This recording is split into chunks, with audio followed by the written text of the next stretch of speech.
I dedicate my words to the heroes of Gaza, the mothers and fathers and children, the teachers and doctors and nurses who are proving every day and every hour that no fortified wall can imprison the free spirit of men, women, and children, and no form of violence can subdue life. I was asked to speak as an Israeli. So as an Israeli, I live in the same country the Palestinians live in, only on the other side of the wall. My country is a very small country where death has absolute dominion, where death has had dominion for too long. And yet the world, the whole wide world, is impotent against it. In the Jewish democracy of Israel, all human values have been long wiped off by the blood of innocent babes. Racist discourse is legitimate, and racist education is the only one allowed. Israeli children are raised on slogans such as "Love thy neighbor," while being trained to kill their neighbors and their neighbors' children, demolish their houses, torture their elders, and deprive their ill and their dying from medical help and care. Jewish mothers raise their children with all the love and attention Jewish mothers have. And yet they rejoice when their children turn into murderers and are proud when their children turn into corpses in uniform. The Jewish democracy of Israel, in the Jewish democracy of Israel, 324 children, most of them kidnapped from their beds in the middle of the night by fully armed soldiers, are held in the inhumane conditions of the Israeli prisons. In the Jewish democracy, no one is ever punished for killing a Palestinian child. Israeli governments trade in human life and in human blood in a market where non-Jewish blood and bones are worth much less than Jewish ones. Israeli candidates who wish to be elected to the office of Prime Minister have to outscore their rivals in the killing of Palestinians and make grand promises to kill more and more and more. In the Israeli democracy, 20% of the population, of the citizens, are labeled in school books a demographic problem, a demographic threat, and a demographic nightmare. Their language and culture, their rights and wishes are practically erased from the face of the earth, both physically and symbolically. Israeli attitude towards its Palestinian non-citizens has found its most horrifying expression in the ongoing pogrom that is still being carried out by the thugs of the occupation army against the residents of the Gaza Strip. This is known to everyone, and yet the world is powerless against it.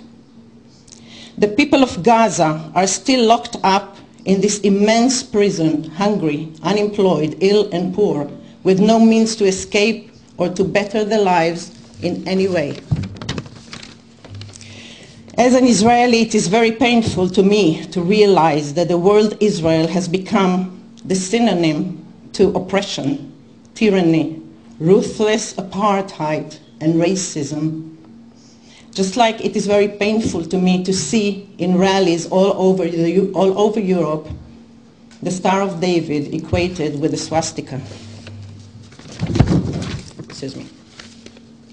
I wish this tribunal will encourage people to arise and go to Gaza, the city of slaughter, or to any other city of oppression in Palestine, to see with their own eyes the ghettos in which these people are incarcerated, get married, have families, educate their children, and lead an impossible day-to-day life. I hope the free people of the world can have the courage to come to my country and defy all blockades and high walls and not give up until all barriers are broken and human dignity is restored. But the siege of Gaza is only one of many sieges imposed today in the world by democratic powers, as well as by non-democratic ones. All these sieges are meant for one purpose: to silence the voice of freedom and justice. My co-laureate of the Sakharov Prize, Professor Izzat Ghazawi, a man of peace in spite of the inhuman blows he suffered, who died of humiliation less than 2 years after receiving his prestigious award, wrote to me just before his heart surrendered that he believed Israeli soldiers who came to his house every night to break furniture and frighten the children wanted in fact to silence his voice. I have vowed then, as I believe we should all vow today, to do everything within our power so that his and other such brave voices will not be silenced.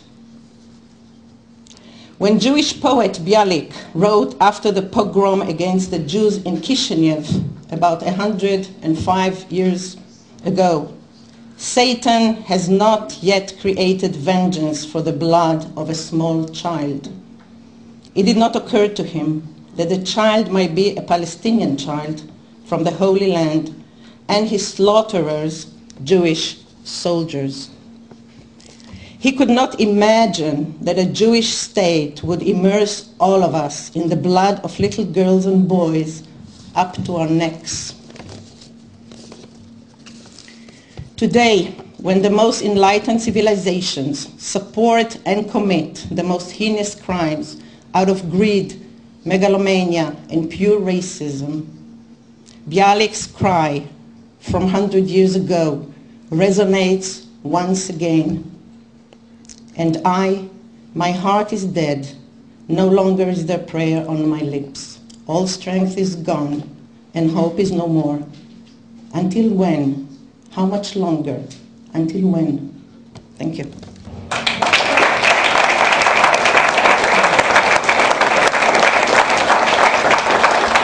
Every such action is beneficial. If, I don't know, 100 people or 1,000 people will become engaged and will become involved and will become conscientious, that's enough. And you never know what will be, you know. When my father spoke about Palestinian state in the 70s, he was treated as traitor, and today everybody speaks of a Palestinian state. So maybe, you know, you put the seed and you never know what will grow. But of course, it's a good thing. It's a good thing that people come together and fight for justice. For the time being, the Israeli state doesn't care about anything, and surely not for the public opinion of Europeans. But maybe in the future, you never know. You never know.